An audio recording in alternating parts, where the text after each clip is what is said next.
ہم وہی کہیں گے جو ہمارا دین ہم کو بتاتا ہے، عمل کرو تو تمہارا بھلا ہے۔ معزز سامعین کرام، السلام علیکم ورحمۃ اللہ تعالی وبرکاتہ۔ الحمد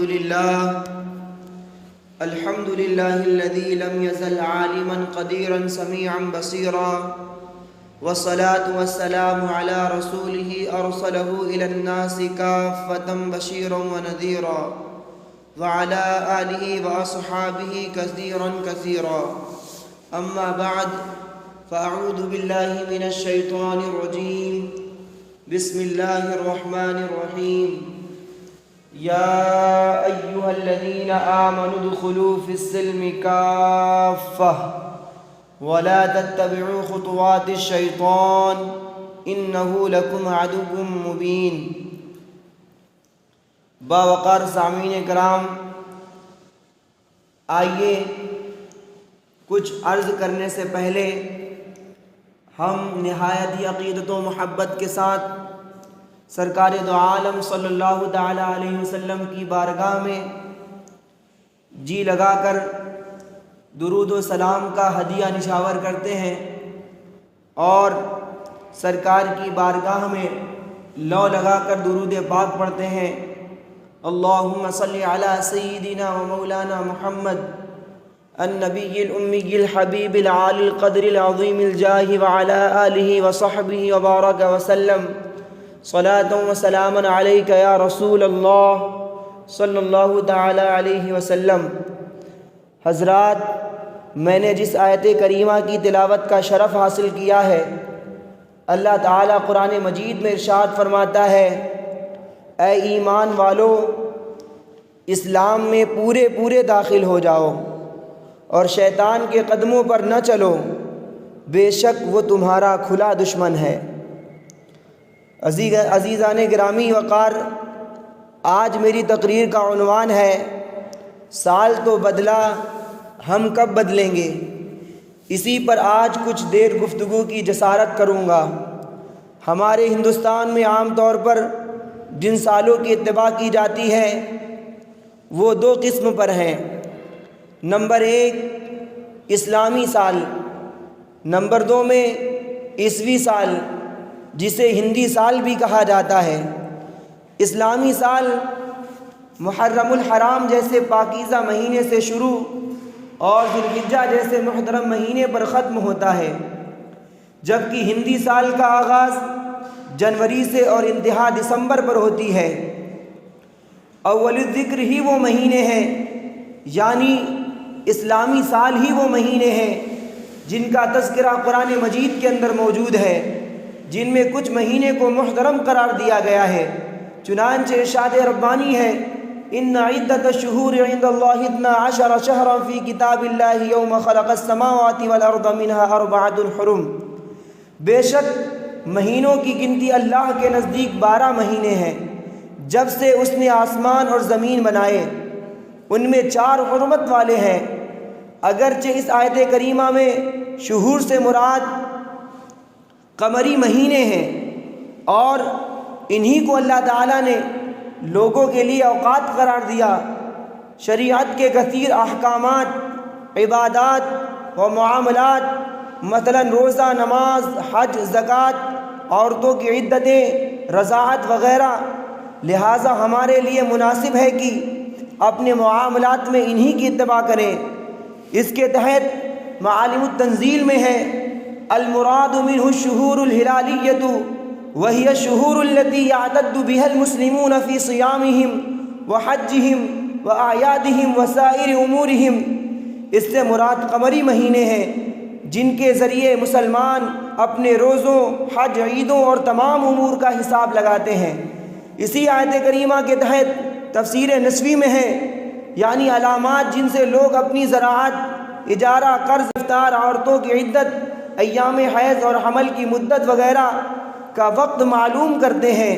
حضرات، اس آیت کریمہ کے تحت کثیر علماء کرام نے اپنی اپنی کتابوں میں یہی بیان فرمایا ہے کہ ان سے مراد اسلامی مہینے ہیں۔ حضرات، اب ہم تھوڑا عیسوی سال کی حقیقت کو بھی جان لیتے ہیں، اس کا تعلق کہاں سے ہے، اور اس کے تحت ہمیں کچھ معلومات اپنے علماء کرام کی کتابوں سے جو بتائی گئی ہیں وہ بھی اس کی طرف بھی نظر کرتے ہیں۔ یہ جان کر آپ کو حیرت ہوگی کہ ہندی مہینوں کے بیشتر نام دیوی دیوتاؤں کے نام سے ماخوذ و منسوب ہیں، جنہیں ہم اپنے معاملات میں پیش رکھتے ہیں۔ حضرات گرامی وقار، جنوری کا جو مہینہ ہے یہ جانوس سے ماخوذ ہے جو ایک دیوتا کا نام ہے، اور فروری فبراوی نام ایک دیوی سے ماخوذ ہے جسے رومیوں کے نزدیک پاکی حاصل ہے۔ مارچ سے ماخوذ ہے جو رومیوں کے نزدیک جنگ کا دیوتا ہے۔ اپریل یہ نام ابریری کے لفظ سے ماخوذ ہے جس کے معنی کھلنے کے آتے ہیں۔ مئی یہ میاں سے ماخوذ ہے جو افسانوی شیطان ایٹلس کی بیٹیوں میں سے ایک کا نام ہے۔ جون یہ نام یونون سے ماخوذ ہے جو دیویوں کے سردار جیوپڑ کی بیوی تھی۔ جولائی جولیانی تقویم کے بانی جولیس قیصر کی یادگار ہے۔ اگست رومیوں کے پہلے بادشاہ اور جولیس قیصر کے جانشین اگسطس کی یادگار ہے، وغیرہ وغیرہ۔ حضرات یہ جتنے مہینہ ہے یہ سب جو ہے کسی نہ کسی دیوی یا دیوتاؤں کے نام سے ہیں۔ اب ہم مسلمانوں کے لیے مقام حیرت و افسوس یہ ہے کہ ہم ایک اللہ کا عطا کردہ جدا گانہ نظام تقویم کا حامل ہونے کے باوجود اپنی روزمرہ میں ایسے مہینوں کا استعمال کرتے ہیں جو افسانوی قسم کے باطل دیوتاؤں کی طرف منسوب ہیں۔ عیسوی سن کا آغاز کس طریقے سے ہوا ہے اسے بھی ملاحظہ کرتے چلیں۔ جب حضرت عیسیٰ علیہ الصلوۃ والتسلیم دنیا میں تشریف لائے اور اپنی قوم کو اسلام کی دعوت دی، جس کے پاداش میں یہودی آپ کے قتل کے درپے ہو گئے اور اس کی مکمل تیاری بھی کر لی۔ یہودیوں نے آپ کے قتل کی جو تاریخ مقرر کی تھی، رب تعالیٰ نے عین وقت میں آپ کو آسمان پر بلا لیا۔ آپ ہی کی پیدائش مبارک کے پہلے سال کو انگریزی تاریخ اور سن کا پہلا سال قرار دے دیا گیا۔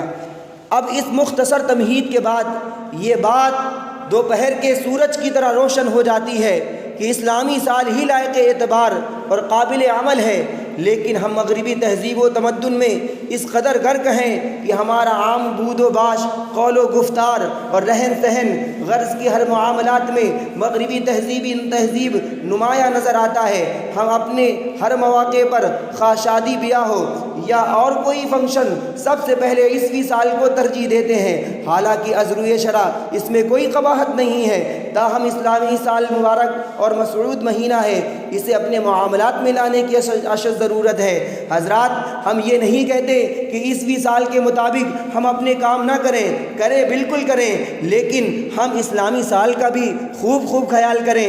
حضرات اب یہ سال جو ہمارے سامنے آ رہا ہے جسے ہم نیا سال کہتے ہیں، آخر اس کا استقبال کس طریقے سے کی جائے؟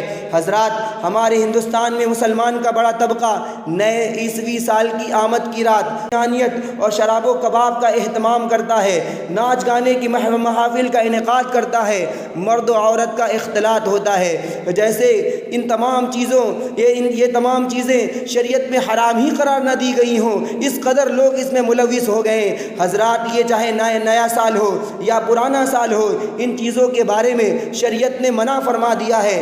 اب یہ چیزیں نیو سال میں ہو یا اولڈ سال میں ہو، سب میں حرام ہی قرار دی جائیں گی، لیکن انسان کی عقل پر تعجب ہے، جب نیا سال آتا ہے تو اس طریقے کی خباثت پہ وہ ملوث ہو جاتا ہے۔ حضرات گرامی وقار، بلند آواز سے یہ لوگ ڈی جے بجاتے ہیں، موٹر سائیکلوں اور گاڑیوں کے سلنسر نکال کر سڑکوں پر گھومنا اور لوگوں کا سکون برباد کرنا، پٹاخے اور بم کا کثرت سے استعمال کرنا، نیز حسیناؤں کے حسن پر ڈاکہ زنی، ان کے ساتھ بے حیائی اور بدتمیزی کرنا جیسے شنیع حرکات کا ارتکاب کر کے گناہوں میں ملوث ہوتا ہے۔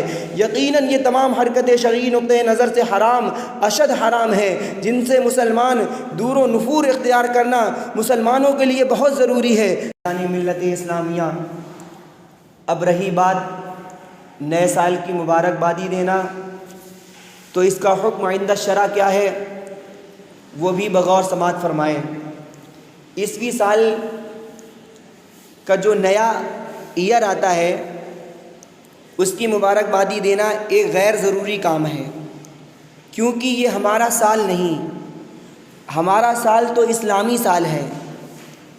تاہم اگر کوئی شخص دعائے خیر کی نیت سے دینا چاہے تو کوئی قباحت بھی نہیں، یعنی اگر کوئی ہیپی نیو ایئر میں کسی کو مبارکبادی دے رہا ہے نئے سال میں، تو اگر دعا کی نیت سے دے رہا ہے تو اس میں کوئی قباحت بھی نہیں ہے، کیونکہ بعض کتب حدیث میں یہ روایت نگاہوں سے گزری کہ جب نیا مہینہ یا نئے سال کا پہلا مہینہ شروع ہوتا تو اصحاب رسول اللہ صلی اللہ علیہ وسلم ایک دوسرے کو یہ دعا سکھاتے اور بتاتے تھے، اللہم ادخلہ علینا بالامن والایمان والسلامت والاسلام ورضوان من الرحمن وجواز من الشیطان۔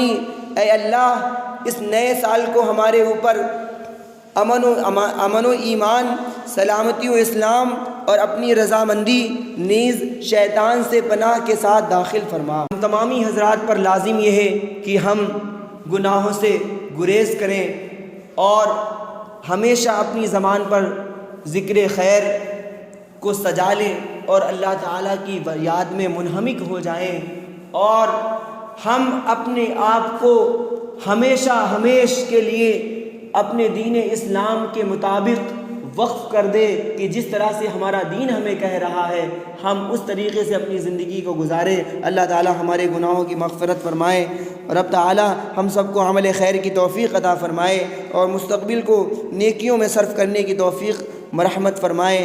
آمین آمین ثم آمین بحق سید المرسلین علیہ الصلاۃ والتسلیم۔ استغفر اللہ ربی من کل ذنب واتوب الیہ، لا الہ الا اللہ محمد رسول اللہ، وآخر دعوانا ان الحمد للہ رب العالمین۔